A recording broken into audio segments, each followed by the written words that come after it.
有個星河丹提嘅業主咧，琴晚咧降價咗40萬，拋價太甩賣。可以睇到成個屋苑入邊咧，佢一啲牆面啊，你睇下非常之新淨嘅。但係咧，佢家私咧就唔係嗰啲超級高級嘅嗰啲家私，但係咧都係佢保養得非常之好。同埋咧，大家可以睇下，依家呢個方位咧東南朝向，然後咧南北通透嘅，風超級之扯風嘅。佢係2個露台㗎，呢度仲有一個露台啊。有個星河丹提嘅業主咧，琴晚咧降價咗40萬，拋價太甩賣。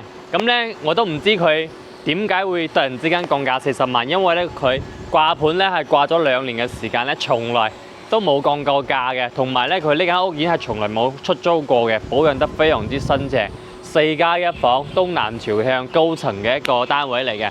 咁我哋依家身後呢個位置咧就係星河 COCO Garden 啦。星河 COCO Garden 咧依家新開咗一間呢個新近嘅一個超市啦，咁呢度一個業態咧，大家應該都係非常之熟悉啦。咁佢開咗呢間大間嘅一個超市咧，係比之前嗰間永輝嘅一個超市好多太多。因為呢間超市咧，佢最重要咧，性價比非常之高，同埋佢賣嘅一個種類咧都係非常之齊全，同埋新鮮嘅一個食材嚟嘅。咁呢邊咧，我右手邊呢度咧就有一個星河嘅一個影院啦，環宇影院。咁咧呢度一個衣食住行咧，其實已經係全部可以滿足晒嘅，包括埋我哋依家星河丹提樓下嘅商鋪嘅一個地商咧，已經係大部分已經係開業咗嘅。咁包括埋嗰啲揼骨嘅早餐店啊，或者係食肆啊，同埋購物嘅一個地方咧，已經係一應俱全嘅。咁我哋一齊咧入嚟呢個新瓊超市，帶大家睇下。咁我哋依家入嚟咧，呢度嘅一個空調嘅一個冷氣啊，都係非常之足嘅。但係咧今日咧降溫咗，咁業主咧都係降價咗。咁一年呢個時間咧，每年到呢個年底嘅時間咧，都係嗰啲二手房嘅業主嘅降價潮，就係年底買樓咧一定係性價比最高嘅，因為年底咧各種嘅債務嚟咗，同埋咧各種嘅一個員工嘅一個公司結傭啊，或者係嗰啲其他生意上嘅問題啊，咁咧都係需要到去賣樓，所以一年到底咧，佢年底賣樓咧一定係最平嘅。咁我哋買樓咧一定都係最優惠嘅。咁我哋而家嚟到呢一個星雲超市，我睇到哇，金盞榴蓮先19蚊9啊，同24蚊9兩個唔同嘅。咁呢度咧，大家可以睇到呢間超市係非常之大啊。咁飲料啦、水果啦、生鮮啦，同埋嗰啲基礎嘅一個肉類啊，都係已經係全部係齊全嘅。同埋呢間超市嚟買嘢嘅人咧都超級之多嘅。咁同大家講翻咧，就呢度咧消費咧其實都唔算係太貴，因為呢度嘅一個牛肉啊，先雪花嘅一個牛肉咧，先60蚊一斤，60蚊一斤嘅一個雪花牛肉啊。咁呢種咁樣嘅一個質素就係呢塊咧就係雪花牛肉啦。雪花牛肉60蚊，其他嘅普通嘅呢啲牛肉咧都係40零蚊一斤啊。靚啲嘅一個部位咧都係50-60蚊一斤啊。咁咧呢度咧除咗牛肉、豬肉、新鮮嘅蝦啊、雞啊，所有嘅一個種類咧幾乎都係齊晒嘅。咁嗰邊咧仲有嗰啲油鹽醬醋茶都有啊。所以呢一間超市咧就佢賣嘅種類係非常之豐富嘅。咁佢喺成個惠陽區咧係有2間，但係咧佢喺其他城市咧都有佢嘅一個海產啊。因為咧我好熟知咧就係佢呢度賣嘅一個海產啊，包括埋我年底嗰時咧，我睇帝王蟹都有得賣㗎。所以咧佢係比較雖然係性價比比較高，但係咧佢連呢啲高級嘅一個海鮮都有賣嘅。依家咧，你睇下3點幾斤啊，3斤到3斤半一隻呢個帝王蟹啊，帝王蟹咁圍到咧就係200零蚊啊，250蚊左右一斤。咁其實咧係比你去嗰個羅湖海產市場買咧係貴差唔多40蚊到50蚊，但係呢種咧就完全係鮮活嘅啊。咁呢度賣嘅嘢都好多啦啊。咁依家咧就同阿 Michael 咧去呢間業主嘅屋企睇下佢依家保養嘅一個狀態係點樣。咁依家咧就嚟到呢個業主屋企啦。咁可以睇到成個屋苑入邊咧，佢一啲牆面啊，你睇下非常之新淨嘅。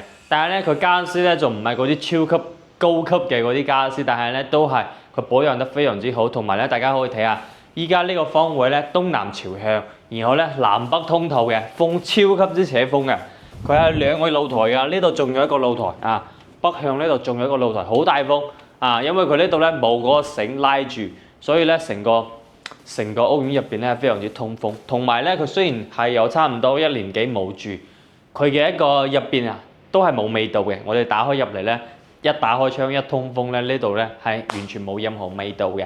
咁一齊嚟出面開始帶大家睇下。咁咧我上嚟之後咧，呢幾伙人咧都係有住嘅。你睇下呢度入住率係非常之高嘅，總共係有2部 lift， 但係個公區嘅空間咧就唔算太大啦。啊呢度咧，但係佢係獨門獨戶嘅。但係我哋佢做嘅呢個鞋櫃啊，空間都好大啊！呢一面牆都係做翻一個鞋櫃，同埋呢度有過渡嘅一個射燈啊。咁呢度空間咧，其實入翻入嚟咧，佢總共咧係做咗4+1房，但係個主人房咧係2間房打通埋一齊嘅。咁我哋入嚟咧，第一間房，佢呢度咧房間呢度咧，佢仲冇做房間，佢做咗一個飲茶嘅一個茶室，或者係平時休閒嘅地方。咁呢一排咧，都係做翻咗全部一面連牆嘅衣櫃。咁呢度係鞋櫃嘅位，呢度咧係嗰啲平時你擺放呢啲酒水啊，或者係嗰啲收藏品啊，可以擺喺呢度。咁佢特點係咩咧？就係佢每一面咁樣望出去嘅呢個採光都係非常之好嘅。咁呢一罅罅咧可以望到出邊嗰個豐年水庫嘅啊。咁呢度呢個戶型咧，佢嘅一個景觀咧就唔算係嗰啲超級靚嘅。但係咧，佢兩邊嘅採光係非常之好嘅。咁我一齊嚟陽台呢度帶大家睇下，因為呢間房嘅戶型咧，佢就東南朝向嘅。啊，東南朝向望正呢個小區嘅遠景，同埋呢個樓間距都算係比較闊落啲。前後樓間距咧係超過咗30-40米。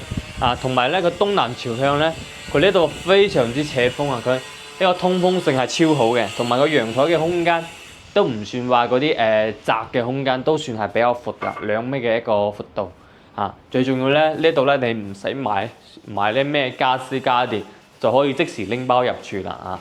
咁呢度嘅空間，你睇下客廳同埋呢個餐廳嘅空間都係好大㗎，同埋呢度你睇依家我哋放咗一個6人位嘅餐台，但係呢度嘅空間其實仲有好大呢兩邊嘅空間啊！佢呢度真係超級之通風嘅啊！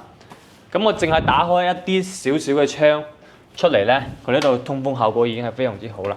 啊，咁佢呢度仲有一面露台嘅。啊，呢度係擺咗一個洗衣機，同埋咧佢熱水器都係有埋。咁後邊都係望呢個小區遠景，因為下邊咧後邊嗰度係一個亞公頂嘅一個山頂，所以咧呢度嘅空氣質素咧都係非常之好嘅，同埋通風真係超級之好。真係你要嚟到現場睇下呢個門，你過嚟呢度影下，我唔閂佢，哇！睇下，哇好快喎，睇下，超級之大風啊！所以呢間屋咧，你即使咧係夏天嗰時，你唔開呢個空調同埋嗰個風扇咧，呢成間屋嘅對流性呢個通風效果都係非常之好嘅。咁再嚟睇下佢嘅一個廚房啦啊！廚房呢度咧係做咗個 U 型嘅廚房啊，廚房呢度嘅一個台咧，就有一啲折舊，但係咧都唔會話折舊好多，自己再做過呢個清潔，咁咧就冇咩問題，可以嘅一個冰箱。咁呢兩邊咧呢啲櫃咧都係全部做好晒嘅嚇，咁係有居住嘅痕跡，但係就佢算保養得係比較新淨啲嘅。咁入邊再入嚟，除咗第一間嗰個茶室之外，咁呢度算係第2間房間。咁可以睇到啦，房間嘅呢個採光係非常之好，睇下。依家上晝嘅大概10點鐘左右嘅呢個時間，啊採光非常之好啊！啊同埋你睇下 V 區，雖然佢係交樓咧，唔係太耐，18年啊4-5年嘅時間，5-6年嘅時間，但係佢入住率真係非常之高嘅啊！咁佢廁所呢度咧3段式乾濕分離啊！咁呢度嘅一個門咧就爛咗啦啊！因為當時嘅一個佢精裝修。佢裝嘅呢個門咧，呢度需要換一換佢啊。裝修嘅一個標準咧，唔算係太高嗰種啊，自己需要再執一執。但係佢呢啲牆面啊，同埋佢硬件嘅呢啲設施啊，都係維護得好好，同埋咧採光真係呢個戶型嘅採光真係靚嘅啊。再裝修有啲折舊啦啊！咁我哋最後過嚟睇埋呢個主人房。主人房嘅大套間咧，睇下呢度有個洗手間，佢仲配埋一個浴缸嘅啊！咁再你入嚟到呢度嘅一個主人房咧就超大啦啊！主人房有足30幾個平方啊！呢度主人房大嘅套間啊，佢仲有一個好大嘅衣帽間喺入邊呢度啊！咁呢度咧其實係有差唔多2米人咧，正常嘅呢個床呢度都有2米嘅空間。呢個戶型咧，佢總共咧先125個平方，但係佢實用嘅面積咧係已經係超過咗125個平方啊，100%以上嘅一個得房率，因為咧佢有2間房咧都係送咗一半嘅一個面積啊，所以呢個戶型嘅一個實用性咧就非常之高嘅。咁大家如果係睇下呢套屋苑啱唔啱大家嘅一個需求，咁後期咧都會分享更多嘅一個優質筍盤同埋優質嘅一手房源分享俾大家。價單咧就鋪喺呢度，大家可以睇下依家咁樣嘅價單咧，大家覺得值唔值得入手？咁呢個屋苑咧，如果係想睇到咧，可以隨時過嚟揾 Michael 睇咯。咁下期咧都會分享更多靚嘅呢個二手筍盤分享俾大家。咁都睇到呢度啦，俾翻個 like 同埋 follow 翻 Michael，下期節目再見，拜拜。